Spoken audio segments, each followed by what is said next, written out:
தாய் வீடு மே 2024.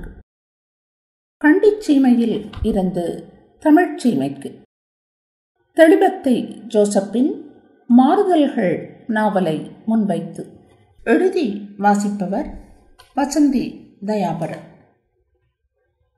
மாறுதல்கள் நாவல் தாய் வீடு பத்திரிகையில் தொடராக வெளிவந்து தற்போது 100 பெற்றுள்ளது. தாய் வீடு பதிப்பகத்தின் வெளியீடாக இந்நூல் வெளிவந்துள்ளது. தாய் வீடு ஆசிரியர் திரு திலீப் குமார் தனது பதிப்புரையில் எழுத்தாளர் தெளிவத்தை தனது தேடல்களையும் அனுபவங்களையும் அழிவற்ற படைப்புகளாக மாற்றும் திறன் கொண்ட சமூக படைப்பாளி எனவும் 5 வருடங்களாக எந்த ஒரு எல்லைகளும் விதிக்கப்படாது ஒரு பறவையின் சுதந்திரத்தோடு அவரால் எழுதப்பட்டதே இந்நாவல் எனவும் குறிப்பிடுகிறார். வாக்கியா பதிப்பகத்தின் பங்களிப்பும் இதில் குறிப்பிட்டு சொல்ல வேண்டியதாகும். அவ்வகையில் மல்லியப்பூ சந்தி திலகர் அவர்களின் அறிமுக உரையும் பொருத்தமாக சேர்க்கப்பட்டுள்ளது. சமூகம் பற்றிய ஆழ்ந்த அக்கறை என்பது எழுத்தாளனுக்கு அமைந்திருக்க வேண்டிய இன்றியமையாததொரு பண்பு நலம் என்பதில் சந்தேகமில்லை. மலையகம் பற்றிய தெளிவத்தையின் எழுத்துக்களில் அது மிகையாகவே காணப்படுவதுண்டு. மலையகத்தில் பதுளையை அண்டிய அவரது சொந்த ஊரான தெளிவத்தையை கதைக்களமாக கொண்டு விரியும் இந்நாவலில் அதனை நாம் துல்லியமாக அடையாளம் காணலாம். தோட்டங்கள் அரசுடைமையாகின்ற காலத்தை மையப்படுத்தியதாக நாவலின் சம்பவங்கள் பின்னப்பட்டுள்ளன. எனினும் அண்ணளவாக 40களிலிருந்து 70களின் தொடக்கம் வரையான பரந்த காலப்பகுதியை தொட்டும் அன்றைய மலையகத்து வாழ்வை நினைவு கூர்ந்தும் அனுபவத் தழும்புகளை வருடி பார்த்தும் நாவல் மெருகூட்டப்பட்டுள்ளது. எனவே லயத்து மக்களின் சமூக கலாசார வாழ்க்கை போராட்டங்கள் குறித்த இன்னுமோர் ஆவணப்பதிவு என இதை கொள்வதிலும் தவறில்லை. தாய் வீடு ஆசிரியர் கூறுவது போலவே ஒரு மானுடராக, தமிழராக, மலையகத்தவராக தெளிவத்தையின் பேனா எழுதிச் சென்றதே மாறுதல்கள் நாவல். பழைய புதிய தலைமுறைகளின் கூட்டாக கதை மாந்தர்கள் நாவலில் உலா வருகிறார்கள். துறையின் கார் மட்டும் போய் வர அனுமதிக்கப்பட்ட தோட்டத்துக்குள் பஸ் ஓட ஆரம்பிக்கின்றது என்ற செய்தி சுப செய்தி ஒன்று போலவே முக்கியத்துவம் பெறுகிறது. அத்தனை நாளும் பதுளைக்கு செல்வதற்கு தோட்ட மக்கள் எதிர்கொண்ட துயரையும், கட்டுச்சாதம் கட்டிக்கொண்டு 10 மைலை கடந்து மெயின் ரோட்டுக்கு வந்து அதன் பிறகு பஸ் பிடித்து டவுனை அடைய வேண்டும் என்ற வார்த்தைகள் நமக்கு புரிய வைக்கின்றன. பஸ் ஓடுவதன் தொடர்ச்சியாக பிள்ளைகள் பதுளை பள்ளிக்கூடத்தில் படிப்பதற்கான வாசலும் திறந்து கொள்கிறது. பெரிய கங்காணியும் தனது ஒரே மகள் சீதையை பொட்டப்புள்ளையாயிருந்தாலும் 4 எழுத்து படிக்கட்டும் என்று பதுளைக்கு அனுப்புகிறார். ராமர் என்ற நம்பிக்கையான பையனிடம் அவளை கவனமாக கூட்டிச் சென்று வரும் பொறுப்பை ஒப்படைக்கிறார். அவர்கள் இருவரையும் பற்றிய தோட்டத்து பெண்களின் வம்பு பேச்சுகள் கங்காணியின் மனதை பதைக்க வைக்கின்றன.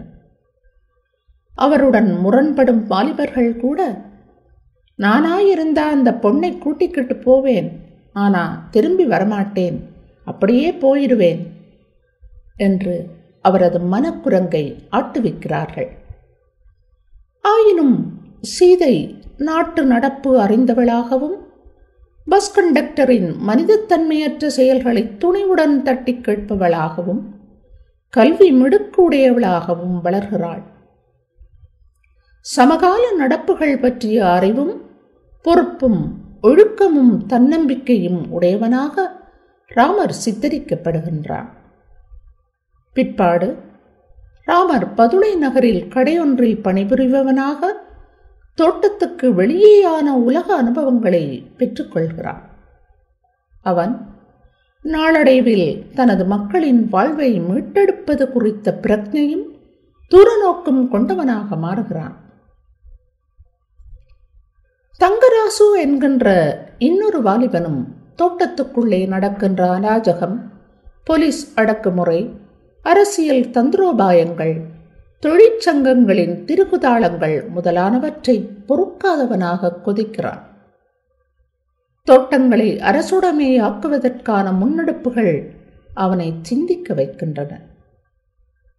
தமது லயத்துக்காணிகளை அளக்க விடமாட்டோம் என்று போராடுவதாலும், தனது காதலி மீனாட்சி உட்பட தோட்டத்து பெண்கள் மீதான அத்துமீறல்களை தடுப்பதாலும், லயத்தை எரியூட்டுதல் முதலிய வன்முறைகளை அச்சமின்றி தட்டி கேட்பதாலும், தனது சிலம்படி திறமையால் காடையர்களை விரட்டுவதாலும் அவன் போலீசாரால் தேடப்படும் குற்றவாளியாகின்றான்.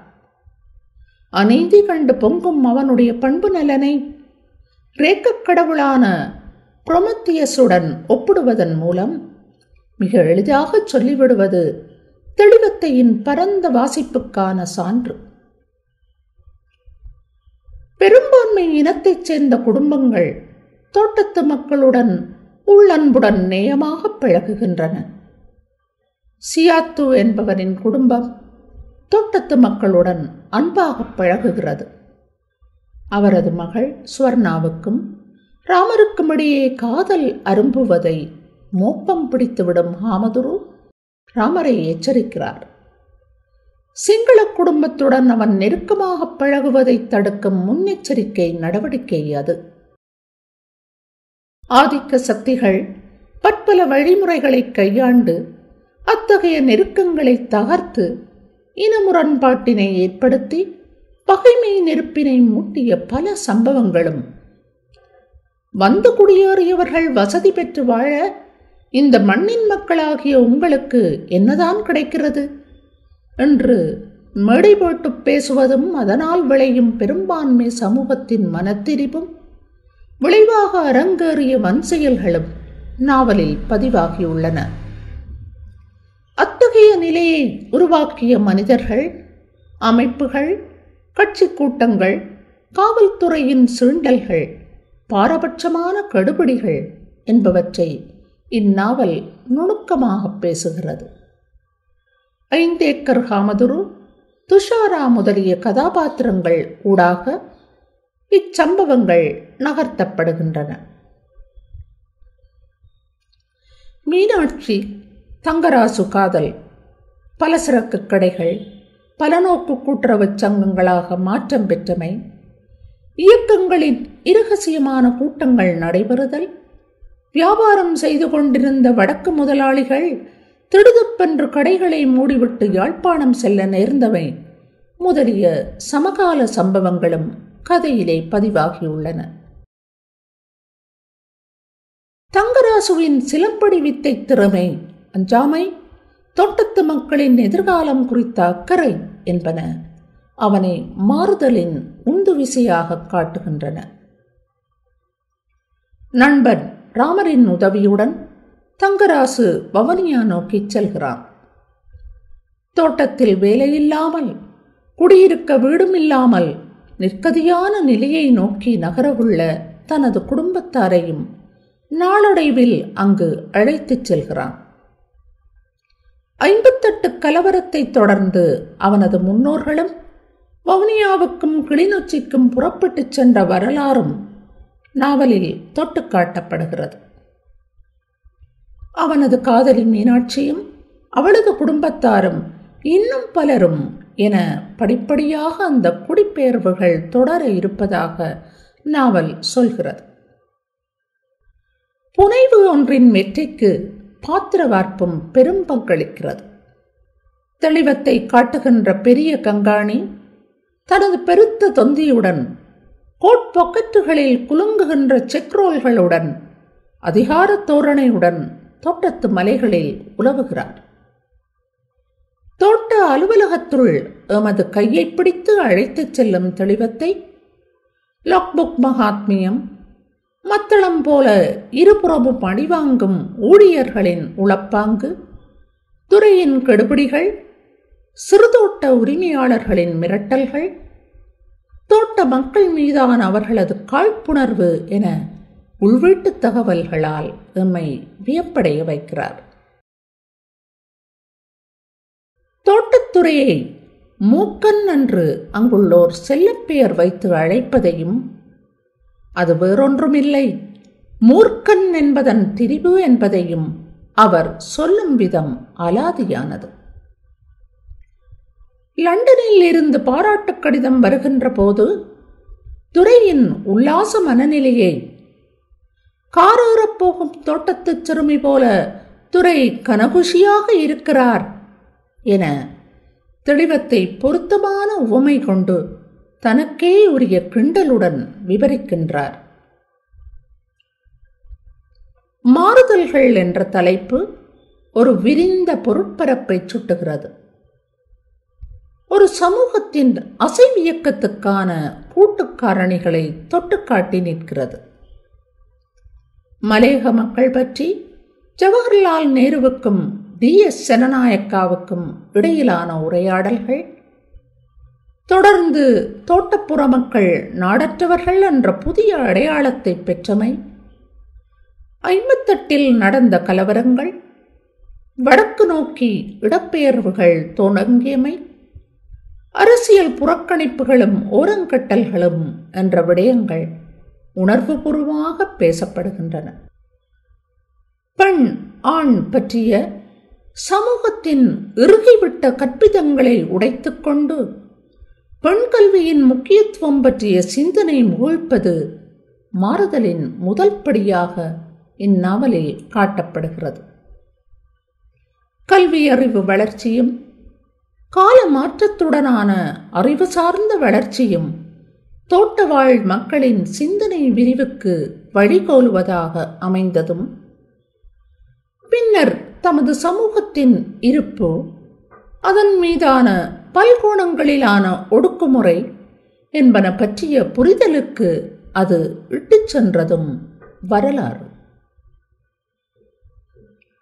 ராமர் கடையில் வேலைக்கு போவதால் அவன் பெயர் தோட்டத்து செக்ரோலில் பதியப்படாமல் வேலையில்லாமல் போகலாம் என்றதும், நாம தான் தேயிலமலையே கெதின்னு கிடந்துட்டோம், அதுகளாச்சும் வெளியே போகட்டுங்க, 4 மனுஷரோட பழகட்டுங்க, நல்லது கெட்டது தெரிஞ்சு கிடட்டுங்க என்கின்ற பெண் குரல் அடக்குமுறையிலிருந்து வெளியேற துடிக்கின்ற குரலாக ஓங்கி ஒலிக்கின்றது.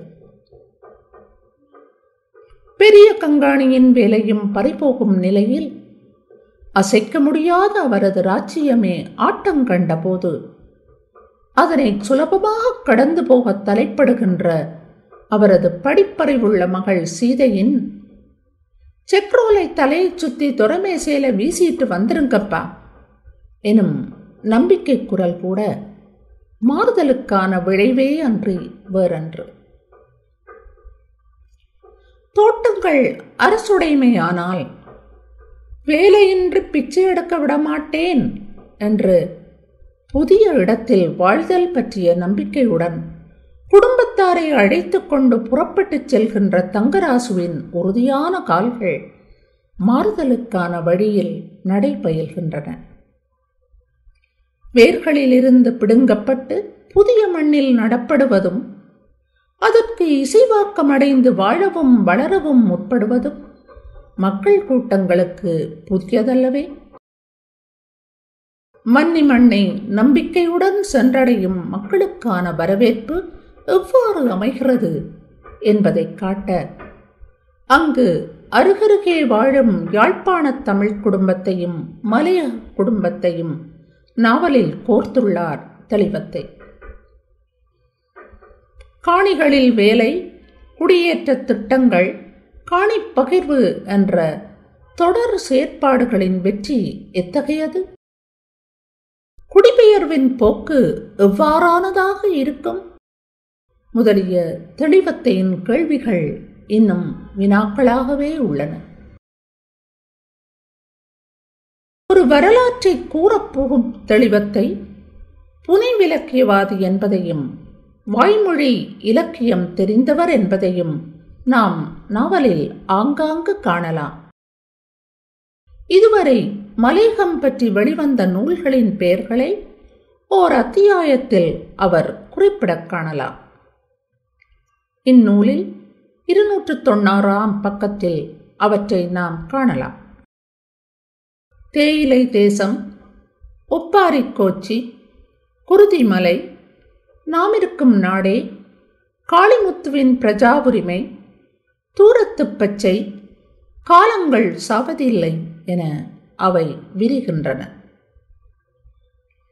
ஈயத்தை பார்த்து இழித்துக் கொள்கிறது பித்தளை என்றும், கேப்பையிலே நெய் வடியுதுன்னா கேட்கிறவனுக்கு புத்தி இல்லையா என்றும் மண்மணக்கும் சொற்றொடர்கள் ஆங்காங்கே வந்து விழுகின்றன.